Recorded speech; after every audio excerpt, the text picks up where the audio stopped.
Allahu Allahu Allahu Allah Allahu Allahu Allahu Allah. Assalamualaikum warahmatullahi wabarakatuh. Nama saya Nurul Alia Madihah binti Muhammad Yusof, nombor metrik 056625. Baik, pada hari ini kumpulan kami akan menerangkan tentang peranan media kontemporari dalam gerakan dakwah ilallah. Baik, pertamanya saya ingin mengucapkan jutaan terima kasih kepada Ustaz Muhammad Nurul Hafiz bin Abdul Latif kerana telah memberikan tunjuk ajar sepanjang kami menyiapkan tugasan ini. Baik, seterusnya. Definisi media kontemporari ataupun media baru. Baik, menurut Kamus Dewan tahun 2010, media ialah alat ataupun perantara komunikasi. Manakala menurut Kamus Dewan tahun 2005, kontemporari bermaksud semasa dan pada masa kini. Jadi, media kontemporari ataupun media baru boleh ditakrifkan sebagai teknologi komunikasi digital pada masa kini. Jadi media ini boleh didapati dalam pelbagai rupa dan bentuk. Jadi media terbahagi kepada tiga, iaitu media cetak, media elektronik dan media baru. Yang pertamanya media cetak seperti adalah akhbar, majalah, kerentang, papan iklan, poster buku dan pelbagai penerbitan bercetak.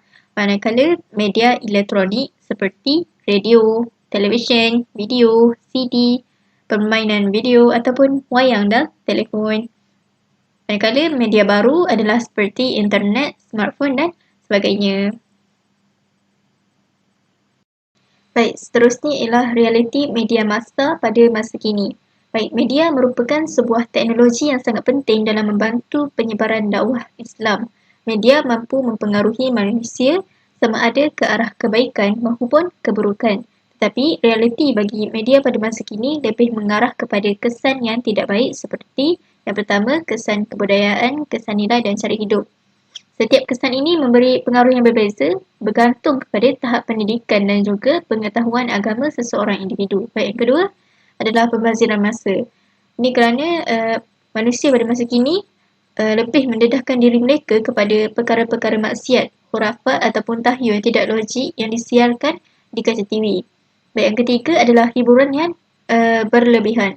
Golongan dewasa dan veteran umat Islam lebih berminat kepada aspek hiburan dan sukan jika dibandingkan dengan sesuatu yang berfaedah di dalam hidup mereka seperti ilmu agama, ilmu pengetahuan dan juga informasi semasa. Seterusnya adalah media massa sering mendedahkan perkara yang tidak sepatutnya ditonton oleh kanak-kanak seperti filem yang berunsurkan keganasan. Baik, yang terakhir ialah banyak informasi yang terkini yang palsu, iaitu seperti propaganda dalam maklumat. Secara tidak langsung, maklumat pada masa kini lebih banyak diputarbelik bagi menjaga kepentingan pihak tertentu. Ia juga digunakan untuk menceroboh dan mengganggu individu ataupun organisasi lain seperti hacking. Assalamualaikum warahmatullahi wabarakatuh. Nama saya Nabilah Salami Al-Husna binti Zahari, nombor metrik 055774. Baiklah, saya akan menyambung bentangan sahabat saya sebentar tadi. Saya akan membentangkan tentang syarat-syarat media dalam Islam. Media massa memainkan peranan yang sangat penting dalam penyampaian maklumat yang telus, tepat dan berfaedah kepada masyarakat. Maklumat yang hendak disebarkan di media perlulah mengambil kira tentang tanggungjawab untuk mendidik masyarakat ke arah kebaikan serta menjauhi kemungkaran. Media dari perspektif Islam haruslah bersifat menyeluruh atau menyuruh kepada ma'ruf dan mencegah kemungkaran. Oleh itu, bagi membentuk komunikasi Islam yang sesuai dengan kehendak yang ditetapkan oleh agama Islam, terdapat beberapa syarat dalam penggunaan media yang perlu dituruti oleh media yang selari dengan syariat Islam. Antara syarat media yang pertama adalah membetulkan niat melakukan usaha penerbitan media semata-mata kerana Allah. Dalam melaksanakan dakwah, segala perkara yang dilakukan perlulah diniatkan kerana Allah semata-mata. Niat yang betul dia akan mendatangkan hasil yang berkesan kepada mad'u ataupun kepada golongan sasaran. Sebenarnya, tugas menyampaikan dakwah bukanlah sesuatu perkara yang pendakwah ni boleh buat secara sambil lewat sahaja. Dia memerlukan kepada niat dan juga kepada pengisian yang mana matlamatnya adalah untuk menyumbang kepada pembangunan ummah. Yang kedua adalah perkara yang diterbitkan mestilah yang dibenarkan oleh syarak.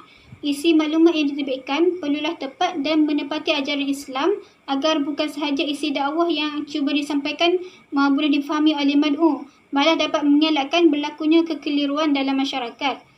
Isi maklumat yang diterbitkan pendakwah ni dia haruslah yang halal dan dia tidak cenderung kepada setengah pendapat sahaja sementara dia membuang pendapat yang lain. Tetapi isi maklumat tersebut dia perlulah secara menyeluruh dan tidak lari daripada ajaran Islam. Yang ketiga, natijah daripada usaha itu disalurkan kembali kepada jalan Allah untuk terus mengembangkan ajaran Islam dalam bentuk-bentuk perjuangan yang lain seperti penglibatan dalam sektor ekonomi, dalam sektor perindustrian, siasah, dalam seni secara Islam dan lain-lain. Yang keempat adalah pelaksanaan media adalah mengikut lunas-lunas yang dibenarkan oleh syariat dan tidak menyalahi hukum hakam serta bertugas menyebarkan dakwah Islamiah sebagai melaksanakan tugas fardu kifayah. Kan sekarang ni kita berada di era perkembangan teknologi. Jadi penyampaian dakwah dia perlulah seiring dengan perkembangan zaman supaya turut sama cenderung menggunakan metodologi kontemporari. Jadi pendakwah ni dia perlu berani dalam mengaplikasikan apa sahaja teknologi bagi memperkukuhkan lagi metodologi dakwah yang sedia ada ni supaya menjadi lebih baik dan lebih mantap lagi. Yang kelima, tidak meninggalkan perkara-perkara asas yang menjadi teras keimanan seseorang sepanjang proses penyediaan media berkenaan. Jadi dalam menjalankan aktiviti dakwah, para pendakwah ni dia tidak boleh sama sekali meninggalkan perkara-perkara asas yang menjadi menjadi pasak keimanan kita kepada Allah SWT. Penggunaan media dalam Islam dia perlu lebih menekankan konsep tauhid dan menjadikan Islam sebagai acuan hidup mereka. Kesimpulannya, peranan media dalam Islam dia mestilah menunjukkan prinsip-prinsip yang ditetapkan oleh Islam. Oleh kerana komunikasi Islam sebenarnya dia mempunyai ruang lingkup yang lebih luas tentang media. Jadi Islam telah pun menetapkan bahawa media Islam dia mestilah selari dengan peranan agama Islam itu sendiri. Baiklah, itu saja daripada saya. Saya menyerahkan pembentangan kepada sahabat saya yang seterusnya. Assalamualaikum warahmatullahi wabarakatuh. Saya Siti Aisyah Fitnah Huda, nombor matrik 056410. Saya akan menyambung pembentangan sahabat saya iaitu berkaitan dengan peranan media massa menurut Islam. Okey, yang pertama ialah Islam melihat media sebagai medium dakwah dalam menyampaikan kebenaran dan mengulas isu-isu berkaitan kepentingan ummah. Yang kedua, media informasi Islam juga berperanan sebagai penangkis serangan media dan propaganda asing dan melindungi pengaruh yang boleh menyesatkan umat Islam serta mempertahankan pendirian Islam daripada segala isu. Yang ketiga ialah Islam melihat media sebagai penyampai informasi yang memikul tanggungjawab yang besar bagi mencapai matlamat yang telah digariskan. Seterusnya berkaitan dengan matlamat media yang perlu dicapai untuk memantapkan ummah. Yang pertama ialah memantapkan massa ummah dengan kefahaman terhadap hakikat agama Islam untuk melindungi umat Islam daripada kejahilan agama. Yang kedua ialah memperkukuhkan usaha pembentukan agama Islam dengan ajaran akidah, syariah dan memiliki akhlak syakhsiyah seorang Muslim.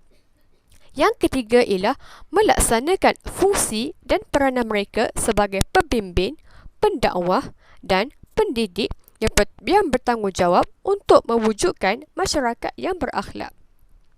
Yang keempat ialah kod etika media berlandaskan syariat wajar dilihat dan dipatuhi. Yang kelima ialah menyesuaikan program-program yang disiarkan dengan sasaran penonton. Yang keenam, kandungan dan intipati program yang disiarkan mengandungi nilai pendidikan yang baik, mendorong manusia untuk maju sejahtera dan memiliki budi pekerti yang mulia. Yang ketujuh, media perlu berhati-hati agar tidak terjebak dengan cara yang tidak beretika seperti memfitnah sama ada dalam bentuk ucapan, tulisan atau gambar yang boleh menjatuhkan kehormatan orang lain. Yang ke-8 ialah program yang mengandungi unsur hiburan tidak harus dipinggirkan tetapi perlu seimbang dan tidak bertentangan dengan syariat. Untuk pembentangan seterusnya akan disambung oleh sahabat saya. Sekian, terima kasih. Assalamualaikum warahmatullahi wabarakatuh. Saya Siti Hajar binti Usni, nombor matrik 056987. Terima kasih kepada sahabat saya atas pembentangan itu tadi. Saya akan menyambung berkaitan berdakwah melalui media. Perkataan dakwah berasal daripada kata akar da'ah yang bermaksud mengajak, memanggil, meminta atau memberitahu.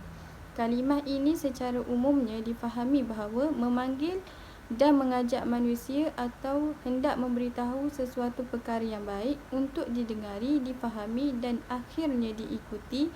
Walaupun perkara ini sesungguhnya nampak mudah, tetapi ia memerlukan usaha yang berterusan dan komitmen yang tinggi untuk mengajak manusia ke arah kebaikan. Poin yang seterusnya dalam membahaskan hukum berdakwah ini, ulama mendapati ianya terbahagi kepada dua. Ada ulama yang berpendapat bahawa hukum berdakwah ini adalah fardu ain, iaitu wajib ke atas semua manusia, dan ada juga ulama berpendapat bahawa hukum berdakwah ini fardu kifayah. Walaupun perbahasan di sini bukanlah untuk menetapkan hukum tertentu, tetapi berdasarkan penjelasan ulama-ulama Islam, tanggungjawab berdakwah ini adalah usaha bersama masyarakat Islam demi untuk kepentingan umat Islam sejagat. Oleh itu, perkara ini haruslah difahami bersama bahawa Muslim adalah bertanggungjawab ke atas agamanya dan maslahah saudara seislamnya. Justeru, perkara ini haruslah menjadi uswah atau model yang baik untuk dilaksanakan bahawa setiap pengamal media itu bertanggungjawab ke atas usaha dan amal yang dilakukannya. Oleh itu, tidak timbul di sini bahawa usaha untuk menjalankan dakwah itu terbatas kepada golongan-golongan tertentu sahaja. Poin yang seterusnya adalah membincangkan isu dakwah dan media. Secara umumnya, ada beberapa perkara yang perlu diberi perhatian, iaitu dengan melihat bagaimana pelaksanaan qawaid dalam setiap perkara yang dilakukan, apa mesej yang cuba disampaikan kepada khalayak dan apa natijahnya di sebalik mesej yang cuba disampaikan. Ketiga-tiga perkara ini sebenarnya berkait antara satu sama lain, tetapi yang lebih utama, adakah ia menyumbang kepada kebaikan dalam maslahah umat Islam. Poin yang seterusnya, dalam media penyiaran Islam, ada usaha yang dilakukan untuk meningkatkan bilangan program yang ada unsur dakwah dan tarbiyah ini. Sebagai contoh, siaran Astro 106, TV Al-Hijrah, Institut Kefahaman Islam Malaysia dan banyak lagi.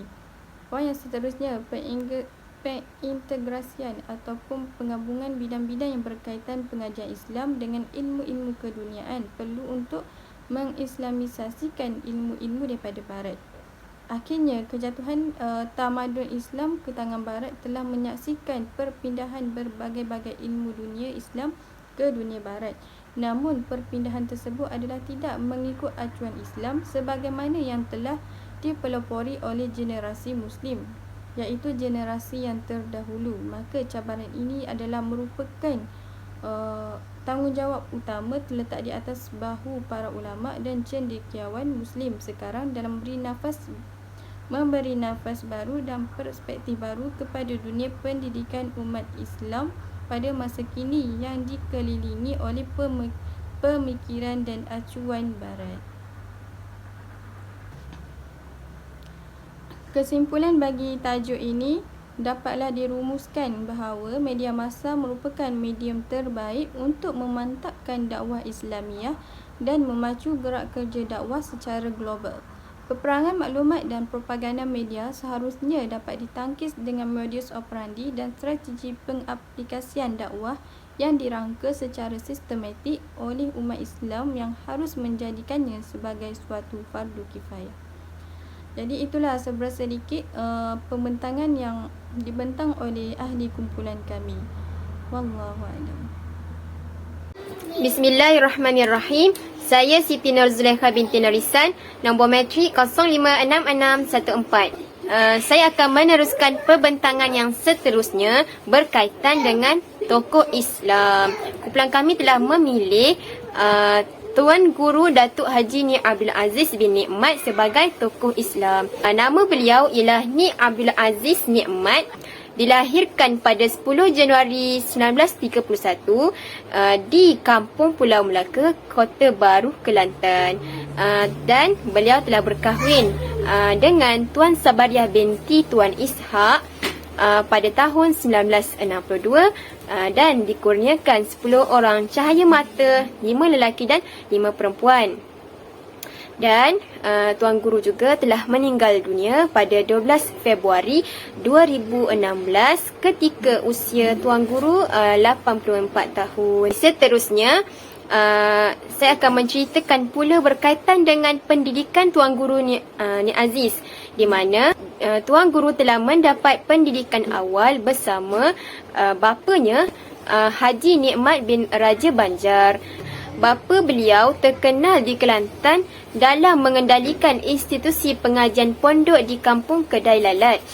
Jadi dari situlah Ni Abdul Aziz mendapat pendidikan bersama ratusan pelajar Islam dari segenap ceruk rantau Asia Tenggara. Sejak kecil, Tuan Guru telah mempelajari, mendalami kitab-kitab agama yang muktabar daripada almarhum ayahandanya, serta telah belajar menulis daripada ibunya Hajah Aminah Majid. Sewaktu usia Tuan Guru 9 tahun, beliau telah dihantar berguru dengan Tuan Guru Haji Abbas Muhammad di Pondok Madrasah Ittifaqiyah Jertih Besut, Terengganu. Jadi Tuan Guru telah menuntut ilmu di situ selama 1 tahun sehinggalah peperangan Jepun berlaku. Jadi pengajian dihentikan buat seketika. Pada masa ni juga Tuan Guru telah berulang alik ke Kampung Sirih dan telah berguru dengan Tok Khurasan dan belajar pula dengan Tuan Guru Ali Pulau Pisang dalam mata pelajaran Nahwu. Dan menuntut ilmu dengan Tuan Guru Datuk Muhammad Nur Ibrahim yang merupakan bekas mufti Kelantan ketika itu dalam pelajaran fiqh. Setelah peperangan Jepun tamat, Tuan Guru menyambung kembali pelajaran secara formal semula di Madrasah Ittifaqiyah. Kemudian pada tahun 1945, Tuan Guru telah menyambung pelajaran di Jamik Merbawi Al-Ismaili di Kota Baru, Kelantan sehinggalah tahun 1952. Itu adalah sedikit sebanyak pendidikan Tuan Guru Ni Aziz di dalam negara. Kemudian beliau telah menyambung pelajaran ke peringkat seterusnya di luar negara pula. Di mana beliau, Tuan Guru Ni Abdul Aziz, telah menyambung pelajaran ke Universiti Darul Ulum di Durban, India, mendalami ilmu fiqh, usul fiqh, tafsir Al-Quran, hadis dan subjek-subjek yang lain lagi. Ketika Tuan Guru di India, beliau juga telah berguru dengan Syekhul Hadis dan guru tarikat yang terkemuka di India. Siapa dia? Iaitu Maulana Muhammad Ahmad Al-Madani, dan telah mendapat ijazah bersama guru-gurunya. Jadi Maulana Muhammad ni merupakan seorang pejuang kemerdekaan India yang pertama dan pernah dipenjara semasa penjajahan Inggeris. Jadi pada tahun 1957 pula Tuan Guru telah menyambung pelajaran ke Pakistan dalam bidang tafsir. Pada 1958 beliau menyambung pelajaran pula di Kuliatul Lughah di Al-Azhar, Mesir, dan di sana Tuan Guru telah memperoleh ijazah sarjana muda dalam jurusan pengajian bahasa Arab. Di Universiti Al-Azhar juga beliau menyambung pelajaran sehingga mendapat master dalam jurusan kehakiman dan perundangan Islam. Setelah itu pulang ke tanah air pada Februari 1962. Itu adalah sedikit sebanyak berkaitan dengan pendidikan. Seterusnya dalam bidang politik pula, beliau, Tuan Guru Ni Abdul Aziz, menjadi ahli PAS sejak 1967 lagi. Pada Julai 1967 hinggalah 1986, beliau telah menjadi calon PAS dalam pilihan raya kecil Parlimen Kelantan Hilir.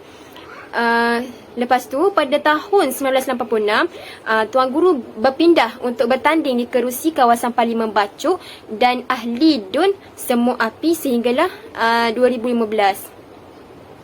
Pada tahun 1971, beliau dilantik menjadi Ketua Dewan Ulama PAS Pusat sehingga 1995. Kemudian dilantik pula menjadi Mursyidul Am PAS, mengambil alih tempat yang ditinggalkan oleh Tuan Haji Yusof Rawal. Pada tahun 1978, Tuan Guru dilantik sebagai Pesuruhjaya PAS Kelantan.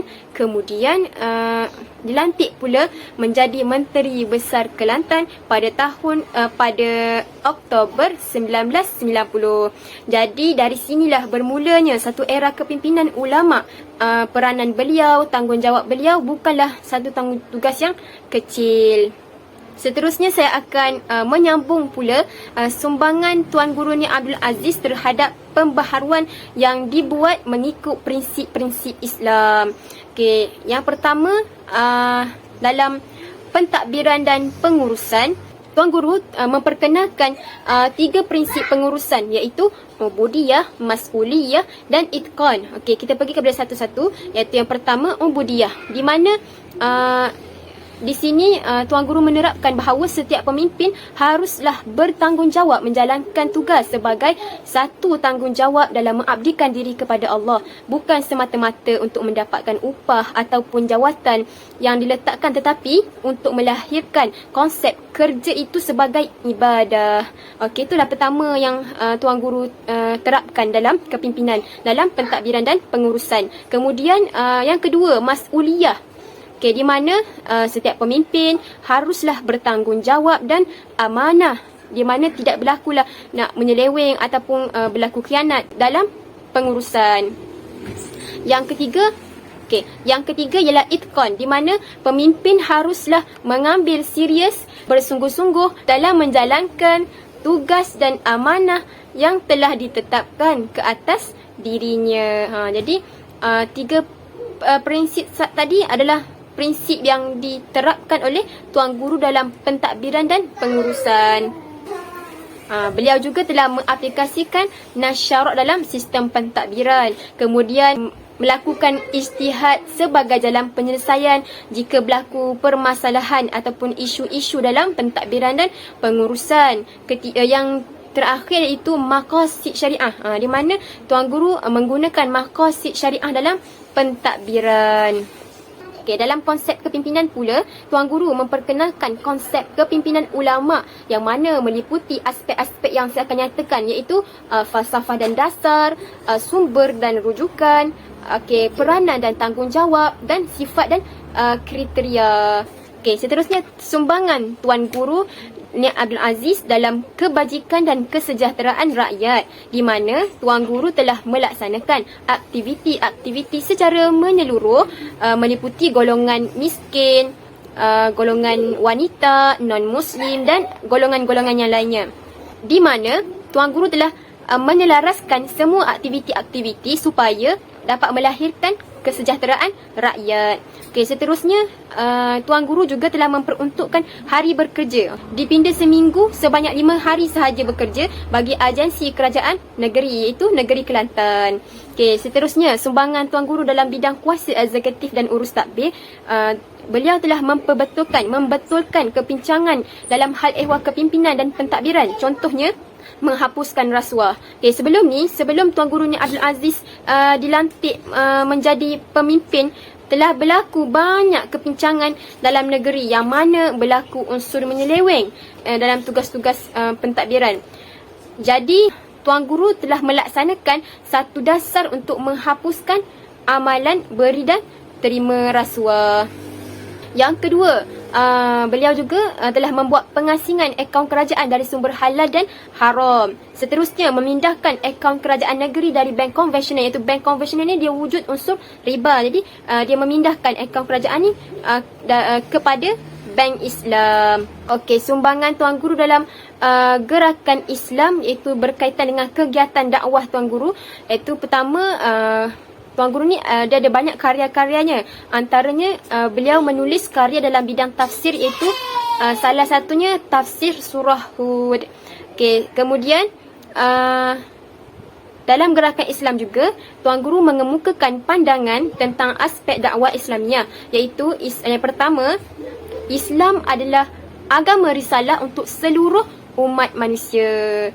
Okey, yang kedua, setiap Muslim wajib menjadi pendakwah dalam melaksanakan amar ma'ruf. Apa dia amar ma'ruf? Dalam mengajak manusia ni ke arah kebaikan dan melaksanakan juga nahi mungkar, iaitu kita mencegah kemungkaran. Okay, seterusnya Tuan Guru juga melaksanakan adab majlis yang dianjurkan dalam Islam, di mana ketika nak memulakan majlis ilmu ni mestilah dimulakan dengan Al-Fatihah, dengan selawat, dengan doa-doa supaya dalam majlis tu diberkati, sebab dalam majlis ilmu ni datangi malaikat-malaikat. Jadi yang seterusnya beliau juga menubuhkan unit dakwah halaqah, telah menghapuskan kegiatan pelacuran, membatalkan lesen pusat hiburan, karaoke, kedai judi dan mengawal penjualan arak.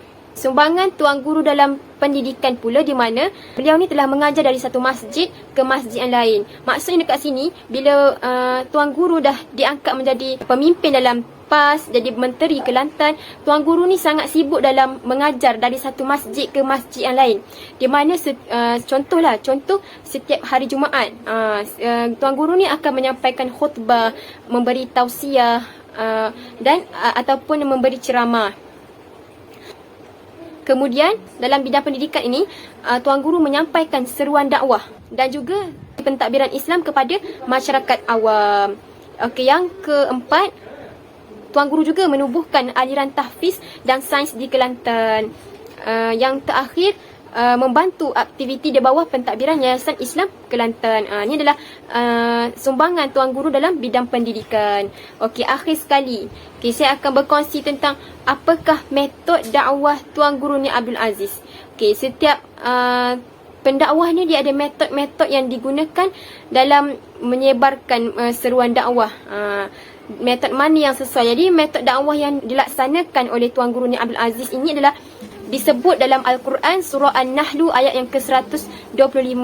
Daripada ayat 125 ini terdapat 3 metod dakwah ataupun kaedah dakwah, iaitu dakwah secara berhikmah, pengajaran yang baik dan mujadalah, berdebat dengan cara yang baik. Jadi Tuan Guru ni menggunakan metod-metod tersebut, kaedah-kaedah tersebut kepada beberapa keadaan. Yang pertama, sebagai pendakwah muda, beliau menentang amalan khurafat dalam masyarakat Islam ketika itu dengan menegakkan kebenaran, yang mana khurafat dia akan melarang masyarakat Islam daripada terus-menerus melakukan perkara-perkara khurafat itu. Yang kedua, sebagai pendidik ni, beliau memanfaatkan seluruh waktu untuk mengajar manusia ke jalan Allah. Yang ketiga, Tuan Guru ni menginfakkan diri kepada Islam, di mana beliau terus-menerus menyampaikan ceramah dengan bersungguh-sungguh, tanpa mengira penat dan lelah, tanpa memilih tempat mana nak berceramah. Yang terakhir iaitu ikhlas. Sebagai pendakwah ni, Tuan Guru juga meletakkan ikhlas dalam berdakwah, di mana tidak mempersoalkan bayaran dan upah sebagai ganjaran. Maka kita juga sebagai pendakwah boleh menerapkan juga kaedah-kaedah yang dilakukan oleh Tuan Guru Abdul Aziz suatu ketika dahulu. Setakat itu saja daripada kumpulan kami. Diharapkan pembentangan daripada kumpulan kami ini dapat memberi manfaat kepada sahabat-sahabat sekalian.